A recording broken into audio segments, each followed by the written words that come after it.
Bueno, yo soy el doctor Lima, soy anestesiólogo. Actualmente trabajo en el Hospital de Cardiología en siglo XXI. Ahí nosotros tenemos la oportunidad de tener ECMO en el seguro. Entonces, pues la verdad es que eso nos dio a nosotros mucho entrenamiento y mucho gimnasio para hacer lo que hacemos actualmente. Y pues bueno, vamos a empezar de cero.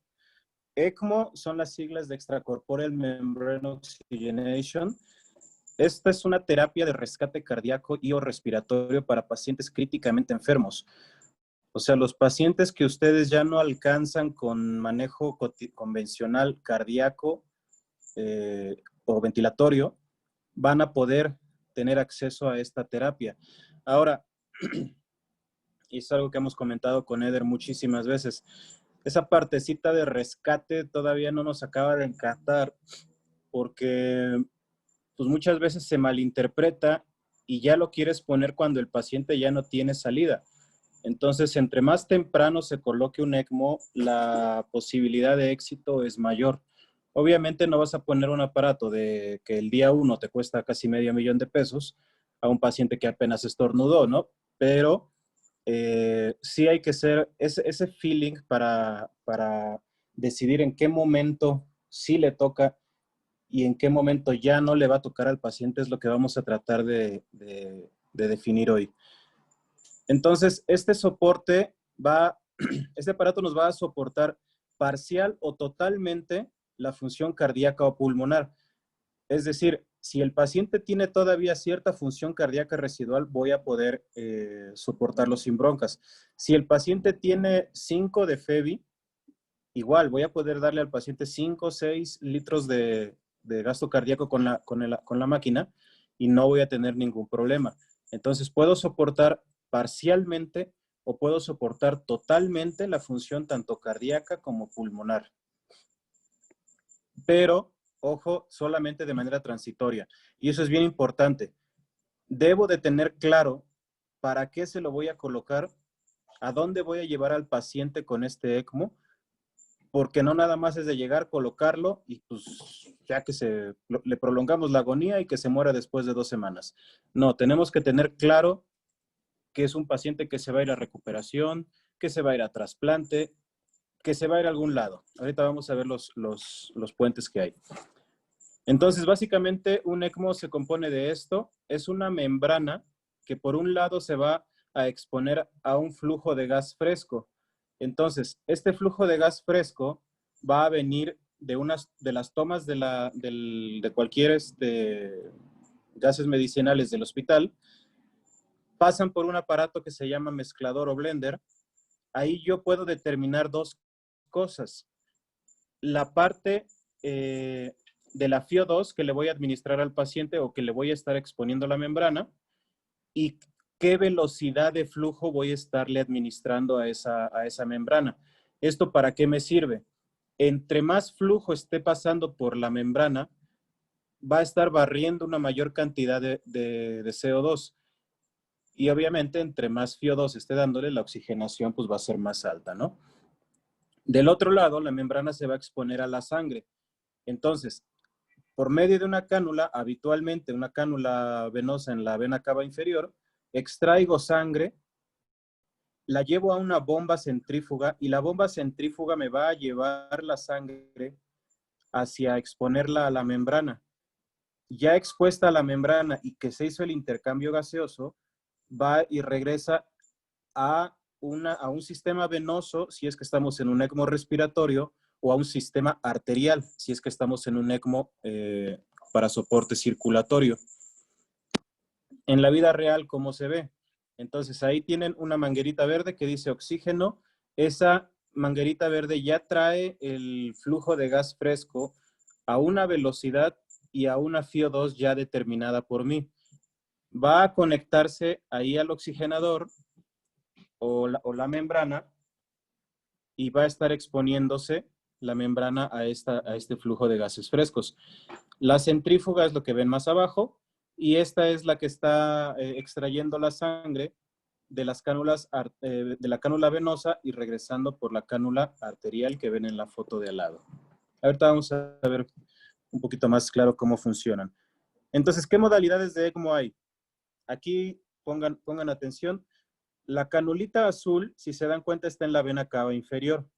Entonces, viene la cánula azul, extrae la sangre, va a la centrífuga, de la centrífuga a la membrana, en la membrana se oxigena y regresa a la vena cava superior o a la aurícula derecha. Esto es un sistema venovenoso, da apoyo respiratorio puro, no da soporte hemodinámico, salvo en una situación. Y digo, ya ustedes siendo residentes de terapia intensiva ya lo van a tener más claro y más si ya tomaron clases de monitoreo hemodinámico. Si quieren abrir sus micrófonos, adelante. Les pregunto, ¿por qué si yo mejoro la oxigenación y la hipercapnia de un paciente, podría funcionar el ECMO venovenoso como soporte cardíaco derecho?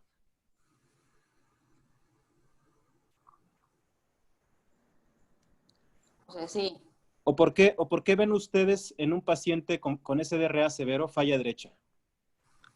Acuérdense, ¿cuál es Por las Por presiones. la presión, ¿no? La que maneja el ventrículo. Okay. Pero aumenta la presión plató y eso disminuye la poscarga, perdón, aumenta la poscarga del ventrículo derecho. Sí, Exacto. ¿Cuál es el lactato del pulmón? ¿Cuál es el lactato del pulmón? El CO2. pues el El CO2. CO2. ¿Qué causa el CO2 alto? A nivel Pulmonar. Vasculatura pulmonar. A vasoconstricción. La vasoconstricción. vasoconstricción. Exacto. Hipoxia Sí, e hipercapnia la interdependencia. producen vasoconstricción pulmonar, ¿sí? Ujú. Entonces, súbitamente, yo al ponerle un paciente en ECMO, vamos a quitarle la hipoxia, le vamos a quitar la hipercapnia y le vamos a bajar los parámetros ventilatorios de la ventilación mecánica. Entonces, súbitamente, las causas que ustedes le provocaron al paciente para llevarlo a falla derecha se las van a quitar. Entonces, ECMO venovenoso no funciona como soporte cardíaco, a excepción de esta circunstancia en donde tienes un paciente con hipertensión pulmonar por el PIB, por la hipercapnia, por la hipoxia, y con el ECMO se la vas a quitar. Entonces la función cardíaca esperas que recupere pues en el transcurso de unas horas. Ajá. Entonces, en ese sentido y en ese contexto, pues sí podría funcionar como un soporte cardíaco, pero nada más. Ahorita vamos a ver las condiciones para colocar un ECMO venovenoso. Bien, ¿sí les quedó clara esa idea? Sí. Sí, doctor. Sí, doctor. Vale. Seguimos con la siguiente configuración. Entonces, si ven, tenemos la vena, la cánula de extracción en la vena cava inferior, viene y extrae, se va a la centrífuga, de la centrífuga a nuestra membranita, y de nuestra membrana ahora está regresando por la arteria femoral hacia la aorta. Entonces ahí estamos bypaseando tanto el corazón como el pulmón y estamos dando soporte circulatorio puro. Entonces ahí en este tipo de soporte se llama ECMO veno-arterial y es para soporte circulatorio. Ojo, desde la forma en la que ustedes se expresan, nosotros nos damos cuenta si realmente saben o no saben. Si vienen y me dicen, oye, es que el ECMO veno-arterial es un soporte ventricular izquierdo, eso no es verdad. ¿Por qué? Porque al corazón, tienen un corazón que está con una FEBI de 10 o de lo que sea, desfalleciente, y vean dónde está la cánula arterial en la aorta.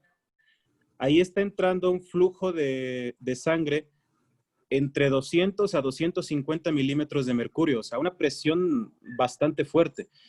¿Y esta presión a dónde se va a ir? Se va a ir hacia la válvula aórtica, que tiene que ser competente para que no llenemos el ventrículo izquierdo y lo hagamos disfuncionar más. Pero al final, el ventrículo izquierdo se va a exponer a esta poscarga exagerada del ECMO. Y además a la poscarga de los vasopresores que ustedes le hayan puesto previamente. Entonces, como tal, el ECMO no les va a soportar al ventrículo izquierdo, al contrario, se los va a hacer que tenga más poscarga. ¿Cuál es la idea? Que una vez que el ventrículo izquierdo se pueda descomprimir, al descomprimirse va a empezar a contraerse un poquito mejor. ¿Y cómo se va a descomprimir el ventrículo izquierdo? Chequen acá. Si tienen la vena, la cánula de extracción en la vena cava inferior, ¿qué estoy haciendo con todo el volumen que llega a la aurícula derecha? Lo estoy extrayendo. Entonces, la cantidad de sangre que va a llegar de precarga al ventrículo izquierdo va a ser mínima. Eso va a hacer que el corazón izquierdo se empiece a descomprimir. Al descomprimirse va a estar eyectando unos cuantos mililitros, lo que va a ser suficiente para que se esté moviendo la sangre y con eso va a poder contraerse un poquito y le va a poder ganar a la poscarga de los vasopresores y a la poscarga del ECMO. Pero quiero que esa idea se la lleven clara. El ECMO no le está ayudando en nada al ventrículo izquierdo más que al descargarle toda la sangre que le está llegando desde el ventrículo derecho. Pero lo que sí hace es meterle muchísima presión o muchísima poscarga retrógrada a través del flujo que le estamos dando. Pero créanme, ahorita lo vamos a ver más adelante, que vale la pena someter al corazón a eso porque se va a recuperar. Ojo, aquí la premisa es corazón que no se descomprime, no se recupera. Entonces, si el ventrículo izquierdo no lo tengo descomprimido, jamás se va a recuperar, ¿sale? Entonces, tengo que tener ideas claras de cómo descomprimirlo, ya sea agregándole inotrópico, abriéndole una CIA o no sé, de alguna manera, pero lo tengo que descomprimir, ¿sale? Y esta es una modalidad híbrida. Muchas veces, y ustedes lo van a ver en los SDRA, por la misma hipoxia, el paciente empieza a hacer aturdimiento miocárdico, o por la misma sepsis, el paciente empieza a hacer aturdimiento miocárdico. Entonces, nosotros colocamos al paciente, ya sea en este tipo de soporte o en ECMO venoarterial. Entonces, colocamos al paciente de primera en ECMO venoarterial. El corazón tiende a recuperarse mucho más rápido, obviamente. Entonces, a los 3 o 4 días ya necesitamos quitar al paciente de ECMO venoarterial, pero el pulmón sigue lastimado. Entonces, hay que colocarlo en esta modalidad que se llama veno-arteriovenoso. ¿Cómo funciona? Extraigo de la cava inferior y ahora la sangre oxigenada la voy a dividir en dos. Una parte se me va a ir hacia la aorta para hacerle un soporte circulatorio todavía y una parte la voy a regresar hacia la aurícula derecha. ¿Para qué? Para darle sangre oxigenada a los pulmones y que el paciente empiece a tener soporte respiratorio, además de soporte hemodinámico. Es decir, si el paciente ya está con una recuperación miocárdica, pero no está ideal, o todavía le falta un poquito, no nos sentimos tranquilos, o todavía tiene mucho vasopresor, bueno, lo dejamos así, le empezamos a soportar el pulmón, y ya después, conforme el corazón recupere, le quitamos la cánula arterial y lo dejamos en veno venoso nada más. Entonces, resumiendo, modalidad venovenosa, la sangre es drenada y devuelta al sistema venoso, siempre y cuando el gasto cardíaco del paciente sea suficiente. Ojo, falla cardíaca derecha pura, que sospechemos que es por hipoxia o hipercapnia, sí puedo soportarlo, pero falla cardíaca izquierda severa, no. Necesitamos que el corazón esté latiendo apropiadamente solo o con una dosis mínima de inotrópico o de vasopresor para mantener la hemodinamia bien. Si el paciente ya está con dosis tóxicas de norepinefrina, de dobuta, de levo, de vaso, de todo, entramos en veno arterial de una vez y nos quitamos de problema. Entonces, ECMO veno-venoso, la condición es que haya una función cardíaca preservada. ECMO veno-arterial, la sangre es extraída del sistema venoso y va a ser regresada a la circulación arterial. Ojo, es un soporte circulatorio, no es un soporte ventricular. Y lo que comentábamos, ¿para qué se usa? Siempre lo que les comento es, ustedes tienen un paciente crítico y el ECMO no les va a curar nada y todo se los va a complicar. Entonces tienen un paciente crítico, digamos un SDRA con depresión miocárdica, con parámetros ventilatorios altos, con dosis tope de norepi, etcétera. Y luego vamos y llegamos nosotros y se lo vamos a multiinvadir, se los vamos a picar por todos lados y aparte se los vamos a anticoagular. Entonces su paciente crítico todavía se los vamos a complicar más. Pero por eso tenemos que tener claro para qué lo vamos a hacer, para qué vamos a exponer al paciente a esto. Entonces, ¿qué puentes hay? Puente a decisión. Un ejemplo claro, por ejemplo, ahorita que está el doctor Zamarrón conectado ahí en su oficina a lo mejor, o no sé, y alguien de ustedes ve que se desvanece y se van corriendo ahí a salvar al doctor Zamarrón. Nadie sabe por qué se desvaneció, no recupera pulso, pero pues el doctor Zamarrón es un ente valioso, entonces tenemos que recuperarlo porque está joven, porque es valioso y por algo tiene que sobrevivir. ¿Me explico? O sea, no hay una comorbilidad tan severa que tenga el doctor como para pensar que pues ya se tiene que morir. Entonces voy, lo soportamos y entonces decidimos qué hacer. Ya lo soportamos y entonces a lo mejor diagnosticamos que hizo una miocarditis o que hizo un infarto, un infarto fulminante, lo metemos a CATE, lo permeabilizamos y lo salvamos. O no lo pudimos permeabilizar, pero lo vamos a mandar a trasplante cardíaco. Es decir, este escenario es un escenario de una urgencia absoluta en la cual ustedes van a soportar a un paciente que muy probablemente es rescatable y que ya soportado van a decidir qué le van a hacer a ese paciente. A lo mejor el doctor Zamarrón se beseó y en cuanto ya está soportado, pues ¿sabes qué? Le hicimos un ataque, tiene el cerebro lleno de sangre, se acabó. Bueno, ni modo. Pero este es un escenario que se llama puente a decisión. Habitualmente esto se hace en una modalidad que se llama SPR, en el que tú tienes un paro que no responde a maniobras y vas a soportar al paciente para tratar de que esté estable y entonces puedas diagnosticar qué es lo que le pasó y tratar de recuperarlo. Bueno, ese es un escenario un poquito difícil, pero sí existe. Segundo puente, puente de recuperación. Este es el más habitual, donde nosotros, por ejemplo, tenemos un paciente de 39 años que tiene un SDRA severo.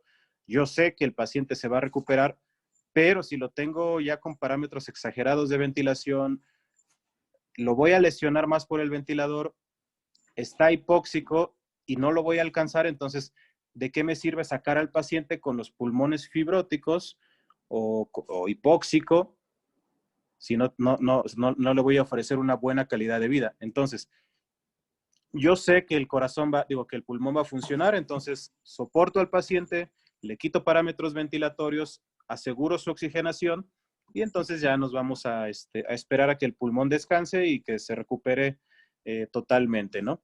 Entonces, cuando yo sé que el tejido pulmonar o cardíaco se pueden recuperar, lo soporto para que darle oportunidad a que el tejido se recupere. Yo sé que el paciente ya no es recuperable, pero pues vaya, al final tiene chance de que le hagan un trasplante cardíaco o pulmonar. Lo soporto como puente a trasplante. Y puente a terapia destino, esto lo hacen en la raza, los dispositivos, ahí están poniendo dispositivos de asistencia ventricular izquierda. Ahí sí son dispositivos de asistencia ventricular con más o menos buen éxito, me parece. Entonces, ya se están empezando a poner en México y esta es una opción también para ello. Bien, ¿qué indicaciones hay en falla respiratoria? Entonces, aquí ya vamos a empezar a meternos un poquillo en problemas. Porque estas son guías internacionales de hospitales en los que ustedes estiran las manitas y tienen un ECMO. En México, obviamente, esa no es la realidad, entonces hay que tomarlo con cierta reserva. Entonces, ¿qué dicen? Se debe considerar el uso de ECMO si hay una falla respiratoria en donde la mortalidad sea mayor al 50%. Esto es cuando tenemos una PAFIO2 de menos de 150. Y está indicado cuando la mortalidad es mayor al 80%. Esto es cuando hay una PAFIO2 menor de 100 con una FIO2 al 90%. Ahora, si ustedes me dicen cuando tengan un paciente con una PAFIO2 de menos del 100, oiga, doctor Lima, ¿no puede venir a Tamaulipas a ponernos un ECMO? Y en lo que yo echo a andar toda la logística y llego pasado mañana o mañana en la tarde a soportarles al paciente, ese paciente ya no va a tener una PAFIO2 de 100. Ya va a tener 80, 60, 50, o va a tener ya parámetros ventilatorios muy altos. Entonces, tenemos que ser muy cautos en ese sentido para que si estamos viendo la tendencia de que el paciente se está deteriorando, a partir de 150 de PAFIO2 o 120 de PAFIO2, ya nosotros empezamos a activar un equipo ECMO, empezamos a investigar si es un paciente que tiene contraindicaciones para soporte, y entonces va a ser más fácil que cuando el paciente me llegue una PAFIO2 de 100, sí, hay luz verde para soportarlo, vamos y lo soportamos. Si llega el punto en el cual en México haya tantos ECMOs como desearíamos, pues qué excelente, o sea, estaría bien fregón que pues ya se está deteriorando demasiado, bueno, jálate el ECMO, pónselo y vámonos. Pero esa no es una realidad en México todavía. Entonces, ya después de que le dieron un manejo óptimo por 6 horas, si estamos con una PAFIO2 en lo que ya quedamos, se avisa que hay un paciente probablemente candidato para soporte. ¿Cuáles son las indicaciones en falla cardíaca? Perfusión tisular inadecuada, manifestada o no con hipotensión y bajo gasto cardíaco. Ojo acá, y esto es algo que seguramente les enseña Eder. 80 de media es lo más irrelevante que puede tener un paciente.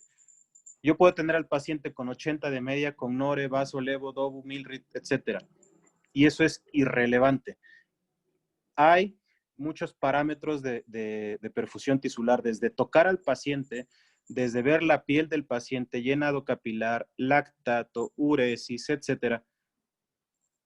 Y si la tendencia del paciente en cuanto a perfusión tisular me dice que se va deteriorando, yo no me espero hasta que el paciente tenga 20 de lactato. O sea, hemos soportado pacientes con 2 de lactato y que tienen 80 de media. Pero la tendencia del paciente es que se va deteriorando. Entonces, no tiene sentido estar esperando o estar jugándole al héroe de ponerle, no, es que si le pongo más vasopresina va a jalar y no sé qué. Entonces, no. Un paciente que esté estable, mal perfundido, es el paciente ideal y en el momento adecuado para soportarlo.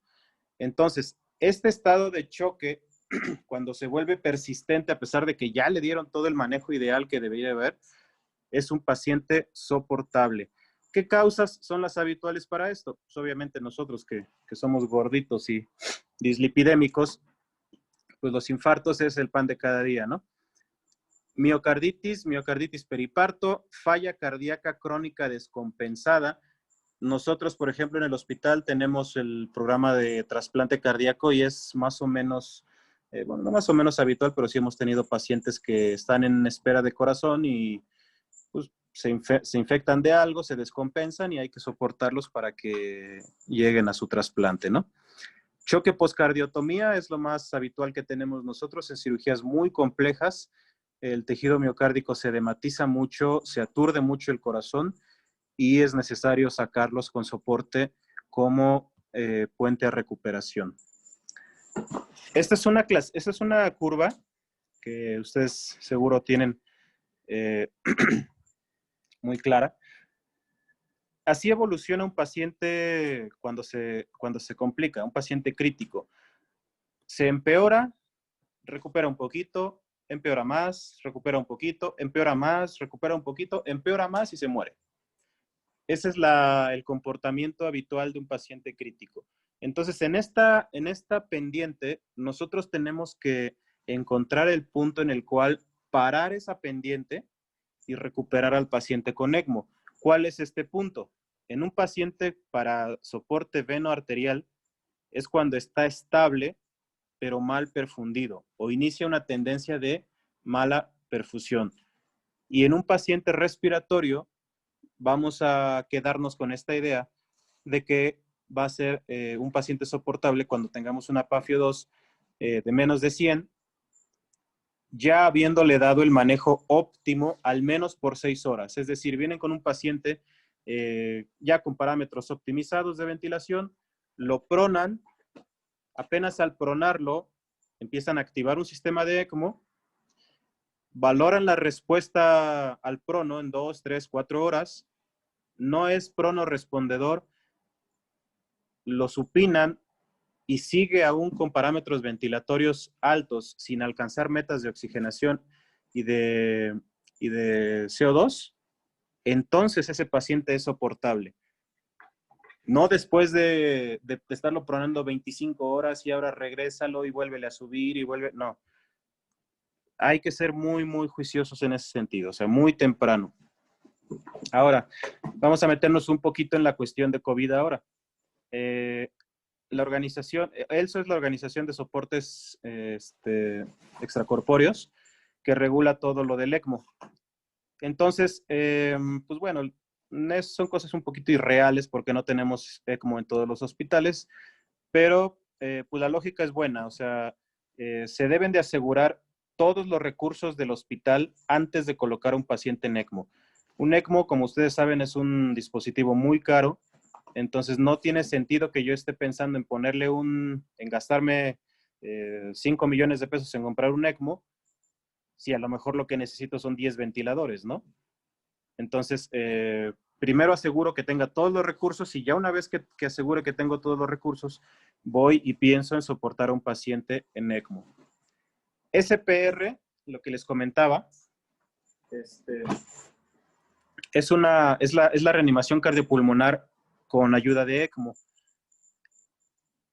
En nuestro hospital en cardio, un perfusionista puede armarse un ECMO en unos 15 o 20 minutos. O sea, 15 o 20 minutos dando maniobras no es nada descabellado.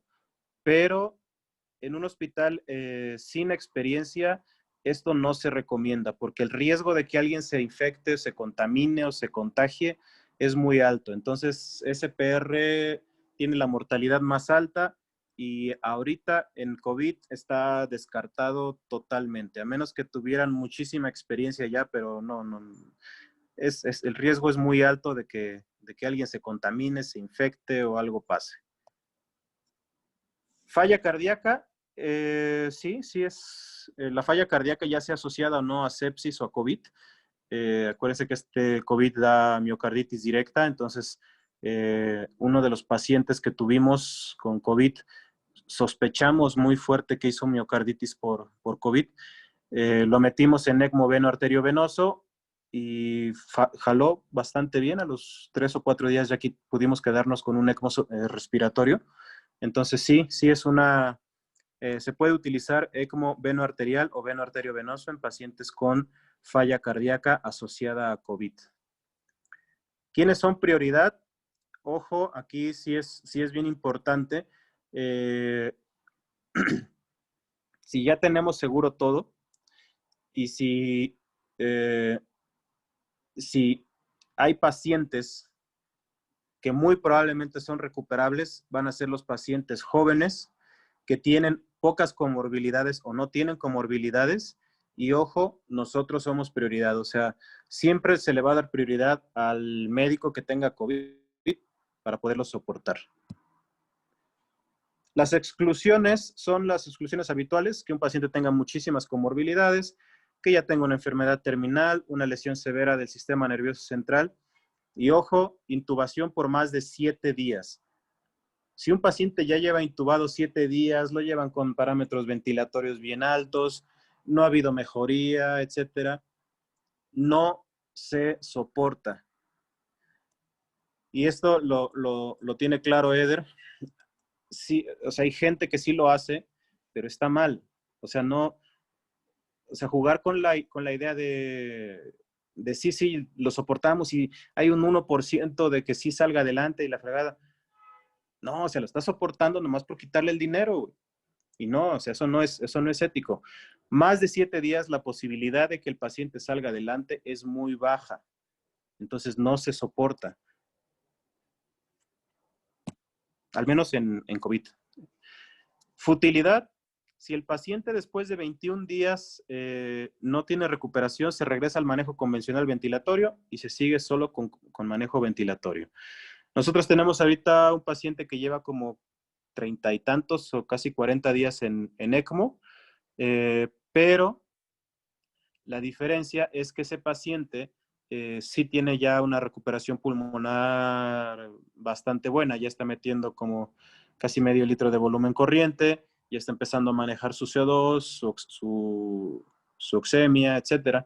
Entonces sí está todavía considerado que se puede seguir soportando. Entonces, si ustedes me dicen, oiga, doctor Lima, pues queremos empezar nuestro programa de ECMO aquí en Tamaulipas y bla, bla, bla. Ahorita para los pacientes de COVID, nosotros habitualmente les decimos que todos pueden hacer ECMO, pero ahorita en COVID no. No, porque el entrenamiento va a ser deficiente y su curva de aprendizaje va a ser muy riesgosa para los médicos. No tanto para el paciente, bueno, también para el paciente, pero más para los médicos. Entonces, el riesgo de contaminación y de contagio de los médicos es muy alto, por lo que se recomienda no abrir centros nuevos de ECMO. Obviamente, pues nosotros estamos hasta la cola. Esas son todas las terapias que ustedes pueden darle a un paciente con SDRA, desde puntas nasales de alto flujo, que ustedes son expertos en ello, ventilación protectora, bla, bla, bla, bla, bla, y hasta el final membrana de circulación extracorpórea, ¿no? Pero bueno, hay bibliografía que ya respalda fuertemente el uso de ECMO, tanto en SDRA como en SDRA por COVID, y sí, es una realidad. Entonces aquí tenemos marcado lo que habíamos comentado, los criterios que hay para soportar al paciente. Apenas se tengan estos criterios, empezamos a buscar contraindicaciones y si no la hay, buscamos un centro que nos pueda apoyar con ECMO. Tanto en México como en Latinoamérica, pues los dispositivos la verdad es que no hay.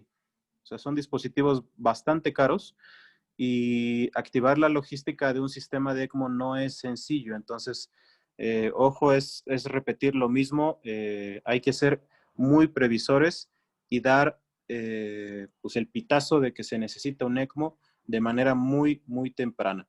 Nuestro ideal pues es que eventualmente haya un ECMO en cada hospital y que esté entrenado el personal para manejarlo, pero pues bueno, al final esa es nuestra meta, pero no es una realidad todavía.